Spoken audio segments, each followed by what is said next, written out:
It was the summer of 1936 when the people of Tepatitlan first noticed something strange in the air. A distant silence, like the absence of birds. The town of El Salto, a small village just a few kilometers south, hadn't sent their usual delegation to the weekly market. No carts, no children, no signs of activity. At first, no one paid attention.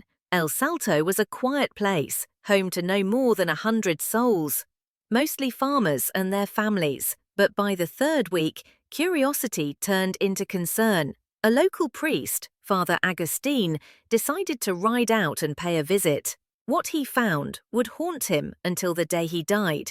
As he approached the village, everything appeared still, too still. The gates were open, the streets untouched, laundry hung dry on lines, unmoved by the breeze. Chickens wandered unattended, doors sat half-closed, creaking softly, but there was no one, no voices, no footsteps, no cries. El Salto had become a ghost town. He called out once, twice, no answer. Inside the homes, food was set on tables, beds were made, lamps remained full. It was as if everyone had simply stood up and walked away in the middle of life. No struggle, no blood, no signs of panic, just abandonment. Father Augustine returned to Tepatitlan pale and shaking. He told the authorities who organized a search. Soldiers came, investigators, priests from nearby towns. What they confirmed became one of the most confounding disappearances in Mexican history. An entire village had vanished, without explanation, without a trace. The census of El Salto listed 96 people.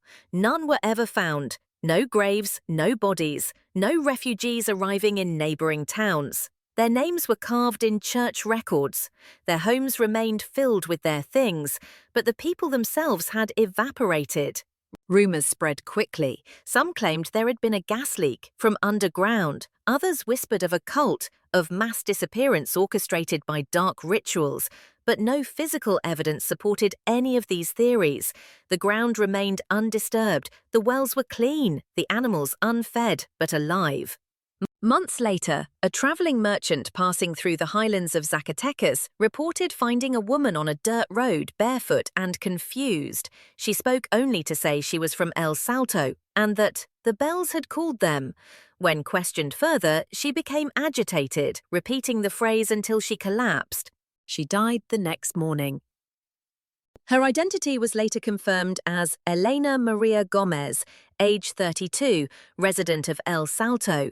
Her body bore no signs of injury or illness. A doctor noted her heart simply stopped. Years passed. The Mexican government eventually sealed off the village, citing environmental instability. But locals knew better.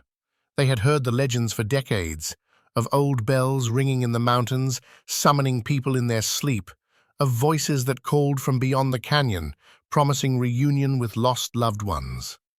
In 1952, a group of university students from Guadalajara broke into El Salto with cameras and notebooks, hoping to document the mystery.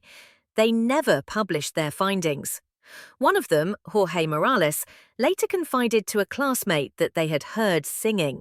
Not recorded singing, but live, soft, wordless, coming from the church. But the church was empty. Its bell tower collapsed, its altar cracked. In the 1970s, the Mexican military conducted a brief excavation near the riverbed behind the village. The official report stated they found nothing of significance. However, an anonymous letter published years later in an underground journal described something different. Footprints in a perfect circle, 96 pairs. In recent decades, El Salto has become a forbidden place.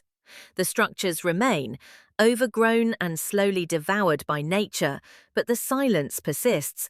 Not a peaceful silence, but a charged one, as if the village itself holds its breath. To this day, no one has been able to explain what happened to the people of El Salto. No records show a mass migration. No bones have been discovered. No graves have been dug. It remains one of Mexico's most enduring enigmas. What makes the story even more haunting is the pattern. Since 1936, 5 other villages across Latin America have experienced similar fates. Disappearances of entire populations, always in remote locations, always in silence, always leaving behind traces of life interrupted. The phenomenon has no official name. Paranormal scholars refer to them as silent villages.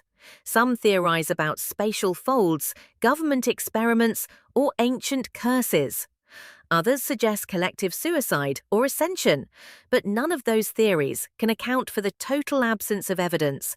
What happened in El Salto is not just a story of the unexplained.